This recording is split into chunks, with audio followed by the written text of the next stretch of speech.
Someone asked me at a press conference, do you have to raise taxes, as someone suggested, to pay for health care? Well, let me tell you something. You fund your priorities.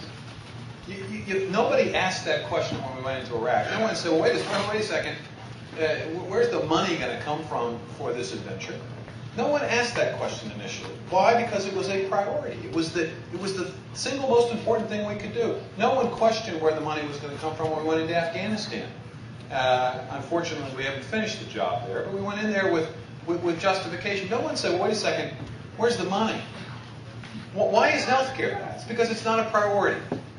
And that's the issue in these races, is how do we create the priorities and the right set of priorities. If healthcare is a priority, if universal coverage is a priority, it gets funded because it's the first thing you fund resources for. Why aren't we saying, if taxes have to be raised, let's raise taxes for the war in Iraq.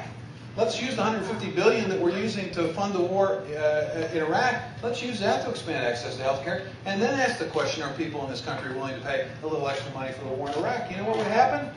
It would end the war in Iraq. It would end it.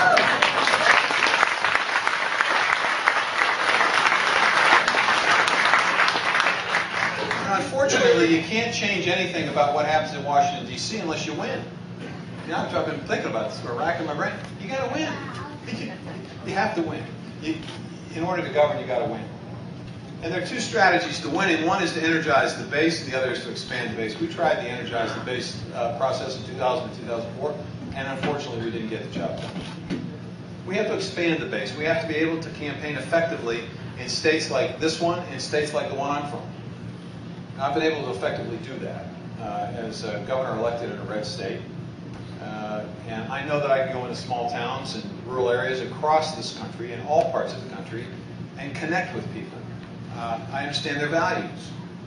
And we talk a lot about values, and the Republicans talk a lot about family values. Well, the value we ought to be talking about is community. It is what defines who we are. Think about this. Why do we believe in a public education system? Why do we believe in access to health care for all? It's because we believe in this concept of community, that you and I have a responsibility, a relationship to take care of each other. Community was best explained to me in a church service I was in attendance at in Dubuque, Iowa. It's a small city in our state, northeast Iowa. The priest comes out before the church service starts, and he says, I want to explain to the children the gospel I'm going to read, and it's the gospel of the loaves and fishes.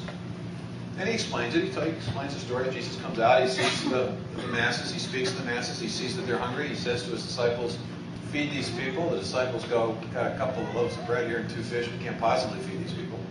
He says, pass the baskets. Have faith. They pass the baskets, and sure enough, every single person there gets fed, and they get fed to their fullest. They collect the baskets back, and they started out with so little, and they end up with a lot more than they started out with. It's a wonderful metaphor for community. When we operate and act in community, the reality is you are better off individually, and we are better off collectively. The priest explained it this way. He said what Jesus did in that story is he removed the fear of sharing. And think about America today. They want us to be fearful of sharing. They want us to hang on to what we got, not worry about the other guy. Well, that's not America at its best.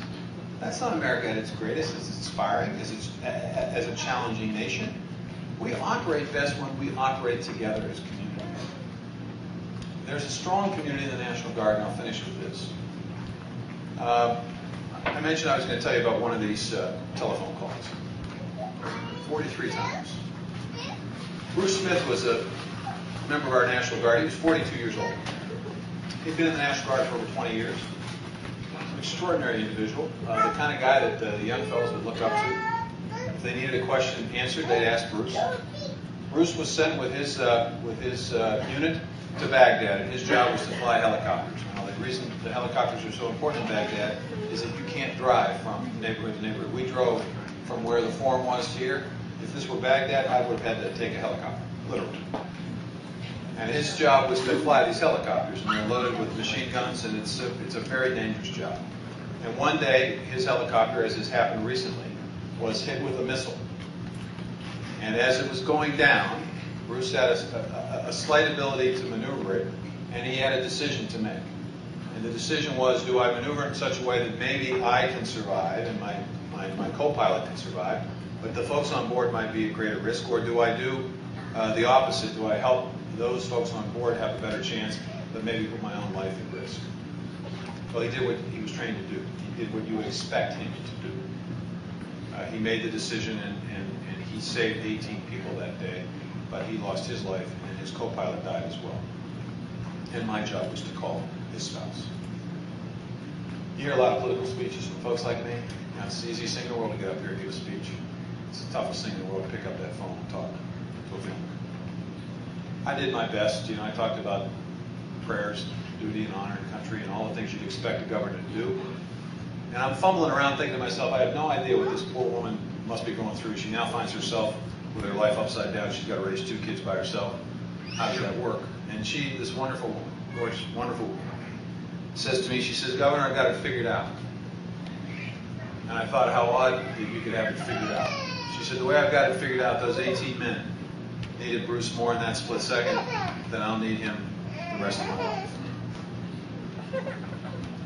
Well, we talked for a few more minutes. I put the phone down. The governor's office in Iowa, as is the case probably in every state in the union. It's a beautiful office, big office, fancy office, big desk, nice chair. I realized that I had been in the presence of greatness. I'm in the presence of greatness today. It's ordinary folks. It's you. It's ordinary folks who understand something about this country, who understand that it's an extraordinary place, that it has a responsibility, a special responsibility to its citizens and to the citizens of the world, and that it does require us to contribute, to participate, and in some cases to sacrifice. And as we look at the future, as we look at trying to create an energy secure America, as we try to expand access to health care, as we try to improve education, as we try to do what's right by the environment, as we try to end this war, it's going to require all of us to contribute, all of us to participate. And it's also going to require us to sacrifice a little bit. But I know you all have the courage to create that kind of change. I know that from a lesson my mother taught me as she overcame her addiction, alcohol, prescription drug addiction. She taught me that every single one of us has the capacity and the courage to create true change within ourselves, which means that we collectively have the capacity to change a nation. And that's what this election is about. And that's your task, to encourage the leaders of our party to push, prod for change, real change, not incremental change, real change, bold change, significant change. That's when America's at its best. So I want to thank you very much for the opportunity to be here today.